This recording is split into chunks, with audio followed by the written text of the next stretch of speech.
We're back. We're here with Glenn Diggs. He is on the Chelmsford Board of Selectmen. He is a selectman. Welcome. Still am. Are you enjoying it? Yes. It's. I tried to figure out how many hours on an annual basis if you want to do this and do it well. And my guess is probably about 250 hours. Wow. Based on meetings, subcommittee meetings that you want to go to, and based on events in the town that you want to go to, and meeting with residents, meeting with business leaders. Takes quite a bit of time, but it's well worth it. Well, you seem to have a pretty good pulse. I think that's probably because you've been to so many of the actually, pretty much every meeting I've been to, I think I see you there, just either auditing it or whatever it might be. So that's good for the town, I think. Well, there's so much to learn, because it's hard to understand how one thing relates to another unless you go there and you see what's going on. Again, you want to do it, and you want to do it well. Now, I know the town meeting's over, so you probably don't have a whole lot of stuff going on, but maybe we can recap a little bit about it. I know that you guys had presented as part of the Board of Selectmen a moratorium on marijuana here locally. You want to kind of expound a little bit about that? Well, the vote came down originally in the state whether or not it was going to be legalized. The state decided that it could go forward with it. That then led to the cities and towns having a choice of whether or not to allow dispensaries to be in their town or not. Chelmsford was a town that voted against it initially, which meant that the legislature decided that if the town voted against it during the general election referendum, that it could go to only the town meeting members to decide whether or not it was going to be permitted or not. If the town voted the other way, it had to go back to the general population to vote on it. And the town meeting members decided that there would not be any dispensaries in town, which made some adjoining towns happy, I guess.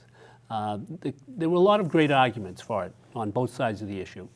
Obviously, one of the favorable ones was that it represented 3% and a 6% initially for 5 years added income to the town, which could be $200,000, $400,000. But it was equally argument against it that it would really detract from the overall town's appearance and general demeanor. And it would not impinge anyone who felt that they wanted to endorse marijuana use, which was legal, because there are adjoining towns that have it. And I think it was a win-win for everyone. If adjoining towns all voted against it, then someone would have to travel a distance, or unfortunately it's like pizza, you could order up and have it delivered. But I think it had a fair argument, and I think it was decided for the majority, and that's what the country's about, majority rules. So I think it worked out for the best. My only disappointment was we spent a lot of time at town meeting really debating the merits of the product versus really discussing the benefits that, from a financial standpoint, that it would have brought to the town versus not bring to the town. Because at some level, right, it's already going to be available somewhere in a community close to us, right? So the product will be available throughout the state. It's just a matter of like, I was okay with some of the, the talk as far as detriments and the increased police activity, but a lot of the pundits argued that, what the vote was, it wasn't forever. You could always go back and readdress it and have it available. And, going into it, I looked at it was as simply as, if I had lived during the Prohibition period and there was a question of whether or not you could sell alcohol, and there are many parts of the country where you can't sell alcohol, probably a lot of the same arguments were used. And as time goes forward, the stigma against it, waivers, and a lot of the fears go away. So I'm not sure where it eventually will go, but for right now it is prohibited. I'll tell you, I think it's not a bad thing as a town to be a last adopter of something like that, because you really just don't know. You don't have enough empirical data to know whether it's going to impact you in a positive or a negative, fortunately or unfortunately, depending on how people see it. But that's the one thing that scares me personally, is that it's still illegal federally. So if the feds decided that they really want to come and crack down, I mean, it could cause all sorts of havoc throughout the state. Well, that's why it's a total cash business, because credit card companies wouldn't touch it with a 10-foot pole because it is against federal statutes. But in real estate, you probably found that the storefronts closest to Chelmsford over the lower line have now gone up in value. They probably have. Well, we'll see how it goes. I think Drake had just recently said that they were going to allow for retail. So Well, Tingsboro, both Tingsboro and Lowell do, and you don't have to go very far. well, we'll monitor that. You guys, I know I had spoken in favor of, but you guys had put forward having a business leader position for the town of Chelmsford. Do you want to talk a little bit about that? Sure, it goes back a ways. I proposed it when I was running for office, that I felt the time was needed. And as the overlay was passed last year by the town meeting, more and more, slowly at first, there has been an emphasis on Chelmsford being an attractive town for business and commercial business, both for apartments and for other types of businesses. And what that additionally does when that happens is that all that kind of backdoor work that was being done and all that was being done by people who already had positions in town and already had an agenda of work to do. And it was going along at a certain level and it could be dealt with. But once the overlay was put in place and as momentum has been growing, there's been more and more work associated with all of that that has to be brought to fruition, with people talking to people and finding out what grants are available, how do you get the state involved, how do you get private industry involved, and so forth and so on. That time that was available for people who already had positions like Evan Belansky and Paul Cohen and the assistant town manager, all of that has been gone away, that they don't have time to deal with all this because there's a lot of it. And that position will come in and will fill that void and be a full-time person who spends their time looking at it and not only championing it for the town, but championing it for the region. I mean, when you look at it, if a company doesn't come to Chelmsford, it's not necessarily the worst thing in the world. If they went to Billerica or they went to Littleton or they went to Westford, they are localized, which means that they bringing in employees, those employees have to live somewhere. Well, Chelmsford is, well, we feel the most attractive town among all of those. But what is bad is if they get up and they move to Texas, or they move to Maine, or they move to Chicago, or whatever the case may be. The idea is that, we're all in the same boat, which is the area around Chelmsford, and we all have an oar, and we're all pulling for that same boat. If they get in our boat, great. If they get in a neighborhood boat, that's fine, but you don't want them getting on that big boat that's going somewhere else. And that's kind of what it's about, to create an atmosphere that this whole area, this whole region is attractive. And at the same time, I think the person will be looking at Lowell as kind of a stimulus, that Lowell has a renaissance per se, and they can't accommodate everything that's coming their way. You probably saw that a company moved to Drake that kind of got lost in the shuffle in Lowell, and the towns around them will be feeding off their mistakes, let's say, or feeding off their technology with the university. And it requires someone who spends full time doing that to understand exactly how 1 and 1 is 2 and 2 and 2 is 4, but if you had 4 ones, they also equal 4. And so I think its time has come, and I think it'll work out.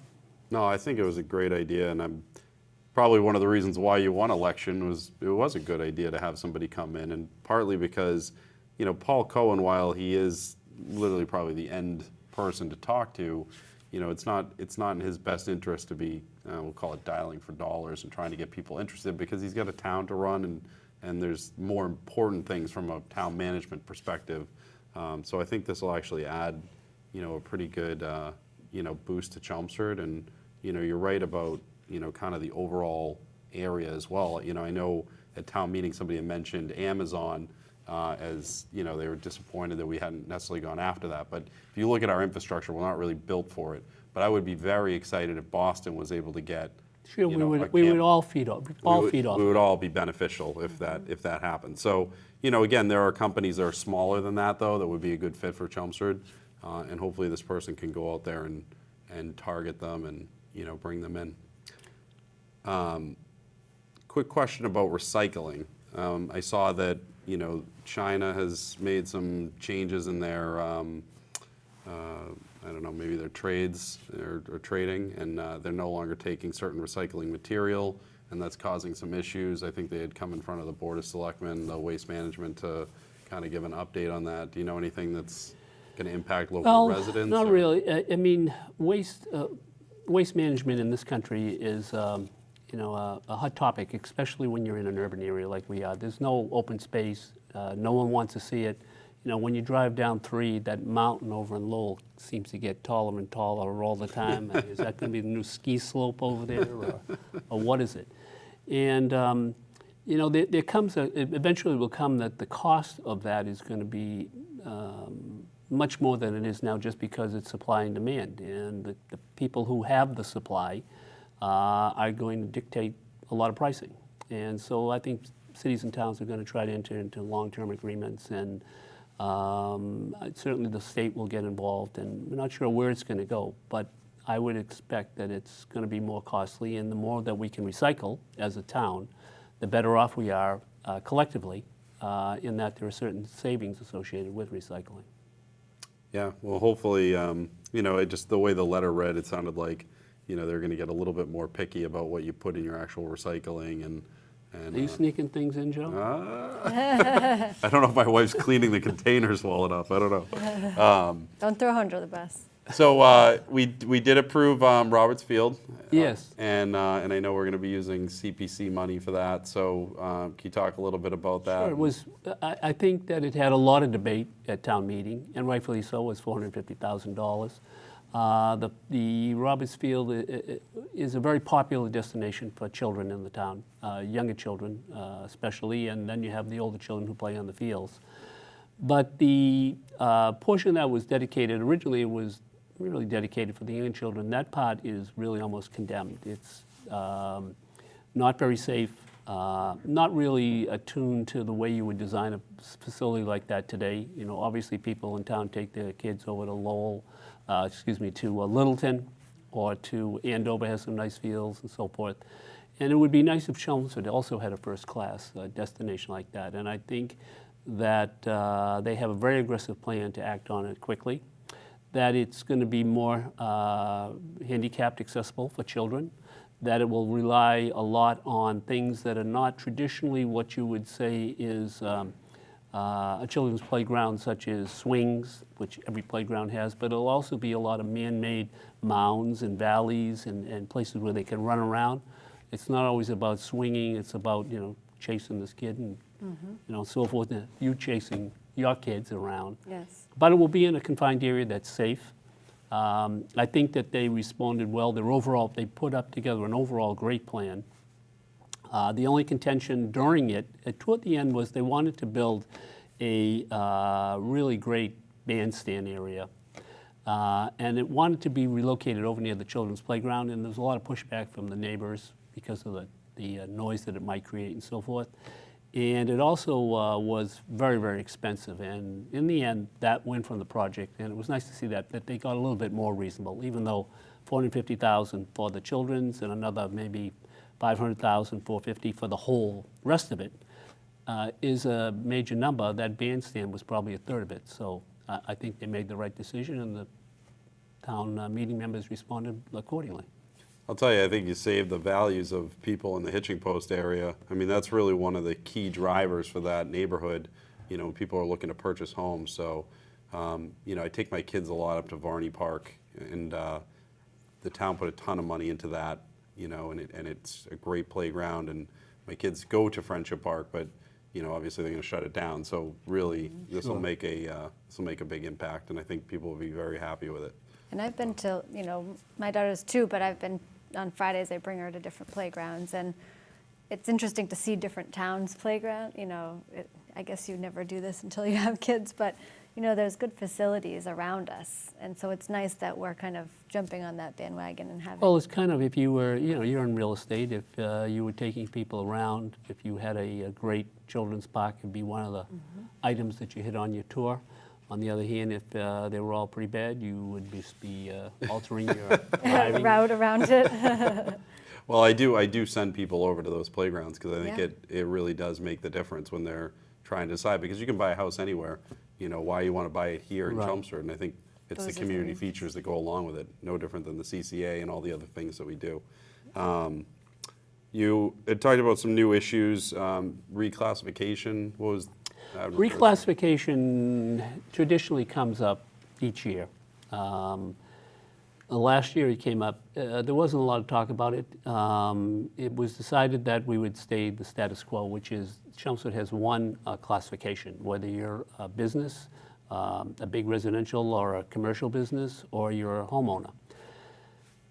But this is going to be the first year, I believe, that Chelmsford, the average taxes on a house in Chelmsford will exceed $7,000. And every year, there is more and more concern that a split tax rate is really the way that most urban areas are structured today, especially Massachusetts. So I would urge anyone who has an interest in it, whether they're on the business side, commercial side, or they're a resident, that we're going to be talking about it this Monday night. We're also, I don't think we'll be voting on it that quickly. We'll probably put it over another meeting, and I would hope that concerned citizens would come out and talk about the issues. I don't think anyone, as far as I know, there's no one on the board who's one way or the other, that it's a very complex issue, a very emotional issue. And I think that the town assessor, Frank Green, is putting together a presentation to kind of outline a lot of the pros and cons of it. But they'll only get so far. You want to hear from the actual people who are involved, how it might affect their business, how it might affect their neighborhoods. So I think it will be hopefully a spirited discussion, and I'm not sure which way it will go. But the residential taxes in town are getting, high. I suppose if you live in Newton, if you said $7,000, you would think, oh, That's a good man, that's pretty cheap. True.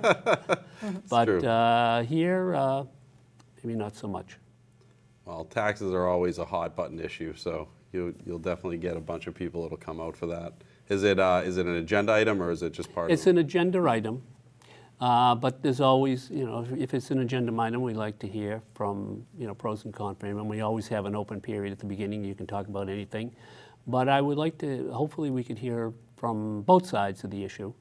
And I would hope that it would be emotional, that, there are some small businesses that feel that they would be very much hit by it. But I think the discussion, Frank Green's presentation will point out the fact that a lot of the businesses that might be very vocal and that are kind of, they're not the big corporate with tremendous profits. These are more people who have been in town, they pay their bills, but they're not going to be, rich by owning their own business. That smaller businesses do get an exemption, and that they would be waived in one way or another from additional burden because of it. So again, sometimes maybe it's the fear of what it is as opposed to exactly what it is. And I hope that we flush out all of the feelings either way, and that the board then can vote accordingly and the right way. So right now it remains to be seen how it's going to go. Awesome. Well, Monday night, come speak your piece one way You'll or be another. there? Be a small business owner? I will certainly try to make it. We have one more guest that we have to get on. I appreciate you coming on. We will Absolutely. have you on Nice to again. see you. By Good the to see way, you. I'd like to thank you for being on the EDC Economic Development Commission. I know you just resigned. You're getting more and more busy. We are very busy. You brought a certain perspective to it, and championed a lot of what's taken place, and you can be congratulated for it. Well, I'm not going anywhere. You're going to see me everywhere. Great. Thank you. Thank you. Glenn.